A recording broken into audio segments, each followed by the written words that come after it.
Olá pessoal, mais um vídeo aqui sobre a regionalização do espaço natural. Quando a gente fala de regionalização, é importante, um assunto que você não pode esquecer é que o ser humano ele utiliza critérios para agrupar essas áreas da superfície que apresentam características semelhantes, tá? Então, os critérios que a gente utiliza na regionalização existem vários, mas aqui eu vou enfocar nos quatro principais. Um deles envolve natureza e os outros três envolvem interferência humana nessa natureza, tá? Que é o que formam as paisagens naturais e as paisagens culturais. Então, o primeiro aí é o critério ambiental, que é exclusivamente paisagem natural. Envolve o quê? Você pode regionalizar por vegetação, por relevo ou por clima. Você pode utilizar apenas uma, como você pode regionalizar também por todas as três ou apenas duas, tá? O critério que já envolve o ser humano são os sociais, econômicos e históricos. Os sociais têm a ver com a cultura, isso vai formar paisagens culturais, assim como o econômico, que é aquele que produz e faz circular a riqueza, isso também interfere bastante na produção do espaço geográfico. E o critério histórico, que é aquele que envolve a ocupação da área, né? Como essa área foi ocupada e qual a interferência disso durante o tempo. O enfoque desse vídeo aqui vai ser a questão da paisagem natural. Então, quando a gente fala de paisagens naturais, eu utilizo muito a questão das paisagens climatobotânicas, né? Ou seja, a interferência do clima na vegetação. Mas é importante lembrar que as regiões naturais elas são definidas em função de três fatores principais. Primeiro, a distribuição dos continentes e dos oceanos, uma vez que os oceanos interferem diretamente no continente, né? Aquele fenômeno que a gente já estudou chamado maritimidade e continentalidade. Tem também os tipos de clima, né, que é o que vai determinar os tipos de vegetação, e determinando o tipo de vegetação, você determina o tipo de fauna que vai ocupar essa região. E você tem também as formas do relevo terrestre, né, que você tem a fisionomia, né, montanhas, planaltos, áreas de planícies, áreas de depressão, isso acaba interferindo também. Como a gente vai falar de clima e vegetação, os climas eles podem ser divididos em três, caracterizados em três grupos, né? Aqueles que são os climas quentes, que são aí que é a parte importante, que são localizados em baixas latitudes, ou seja, próximo à linha do Equador, que é onde eu coloquei no mapinha ali que está em laranja, né? Que corresponde à zona climática intertropical. Importante lembrar, gente, zona climática é a área de iluminação do Sol.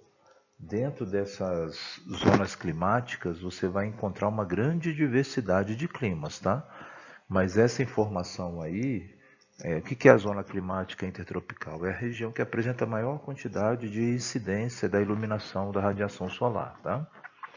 É importante lembrar que esses climas quentes estão localizados próximos às regiões de baixas latitudes que correspondem à linha do Equador até os trópicos, tá?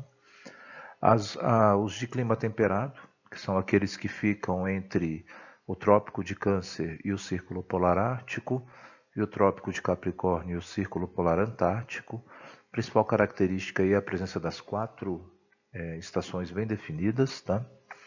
E por último, as regiões polares, né, que é o clima frio. Você tem a zona polar norte e a zona polar sul. Bom, como foi falado anteriormente, as zonas climáticas elas não são indicadores dos climas, tá? Elas indicam as áreas da Terra que recebem maior ou menor quantidade de radiação solar. Isso afeta diretamente a atmosfera, afeta também a superfície do planeta e aí vai determinar os tipos de clima. Então, na zona intertropical, que é aquela região que vai do Trópico de Câncer até o Trópico de Capricórnio, passando pela linha do Equador, você vai apresentar uma grande quantidade de climas, tá? Os principais são o clima equatorial, que é aquele que apresenta uma temperatura elevada, uma umidade também elevada e uma pressão baixa. Ou seja, isso tem a ver com o comportamento dos gases da atmosfera diante dessa radiação solar. Quanto a radiação solar ela interfere diretamente em cada um dos gases que compõem a atmosfera, tá?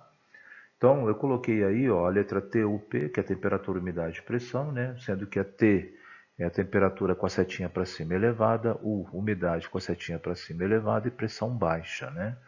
Um gás, quando você aquece, ele tende a ficar mais leve, ele tende a subir, né? É só você lembrar de como que você coloca um balão para voar, né? Você tem que acrescentar muito gás, muito ar quente dentro dele para ele ficar mais leve e flutuar, né?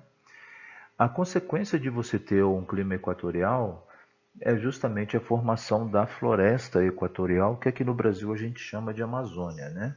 Você tem florestas equatoriais no mundo, como a floresta do Congo, a floresta da região da Indonésia, né? Que são áreas que apresentam algumas características bem específicas. São florestas latifoliadas. O que é a palavra latifoliada? Folha grande. São florestas perenes, elas durante o ano inteiro estão verdes.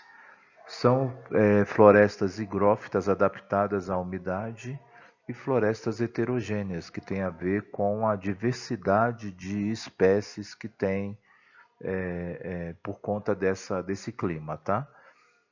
Se afastando um pouco da linha do Equador, você vai ter os climas tropicais, né? Tem três principais aí que eu coloquei, né? O tropical úmido, que fica próximo ao oceano. A consequência disso é a floresta tropical úmida, que é latifoliada, perene e heterogênea. Ela só não é higrófita, tá? Essa é a diferenciação. Visualmente elas parecem muito. A Amazônia, no Brasil, uma floresta tropical úmida é a Mata Atlântica. Quando você entra numa área dessas florestas, parecem muito, né? São muito similares. Mas a diferença é que tem a questão das plantas, né? Algumas são adaptadas a umidades, outras não. Tem a floresta, tem o clima tropical típico, né? Que é o chamado continental, que você apresenta duas estações bem definidas, e essa é a principal característica do clima tropical, tá? Você tem uma estação de chuva e uma estação de seca. A estação de chuva geralmente é no verão, a estação de seca é no inverno. A vegetação vai ser a floresta tropical, que é caracterizada pela latifoliada, que é folha grande, tropófita. O que é tropófita? Ela é adaptada às duas estações, tá? Um período de seca e um período de chuva. E uma característica também é a diversidade que existe nesse tipo de floresta. Elas são conhecidas como savanas, né? Então, no Brasil nós temos uma grande savana que é o Cerrado brasileiro. Na África tem a savana africana, na Índia também tem a savana indiana, que são presentes por conta desse tipo de clima. E o clima tropical de altitude, né, que é aquele que apresenta em relevos mais elevados, e a principal característica dele são as formações de campos com árvores adaptadas devido ao frio, tá? Bom, e por último aqui nós temos a zona climática temperada e a zona climática polar. A zona climática temperada são áreas que apresentam o clima desértico, que são áreas com baixa umidade, né? E tem uma relação, essa baixa umidade tem uma relação com as correntes marítimas, uma vez que uma corrente marítima fria, ela demora muito para aquecer com a luz do sol e provocar e gerar nuvens, né? Então, as áreas que são banhadas por correntes marítimas frias, elas apresentam geralmente áreas com deserto, né? Por conta da falta de umidade no ar, por conta dessa situação. Vegetação que você encontra em deserto é a chamada arbustiva, né? São plantas pequenas, né? Por conta da falta de umidade, você não há a presença de tantas árvores, de plantas de grande porte, né? O clima temperado é aquele que apresenta as quatro estações bem definidas, né? Diferente do clima equatorial e tropical, que são duas estações bem definidas, tá? A quantidade de florestas que vão aparecer diante dessas quatro estações depende muito do local onde elas se encontram, né? Então você tem floresta temperada, que são também chamadas de decíduas, né?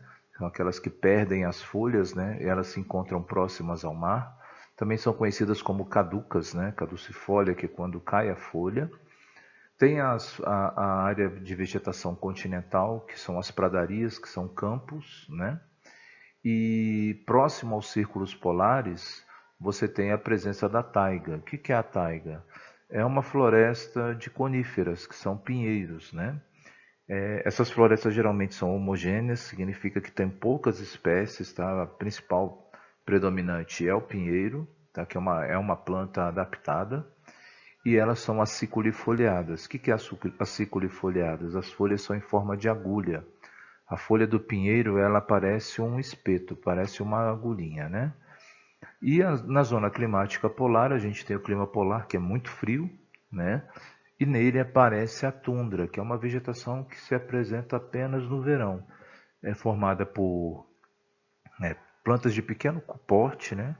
Que elas têm apenas o verão para produzir a semente, e quando a semente cai no solo já vem a neve e ela fica coberta aí por 9 meses praticamente. Pessoal, qualquer dúvida é só escrever. Bons estudos para vocês, viu? Um abraço e até loguinho!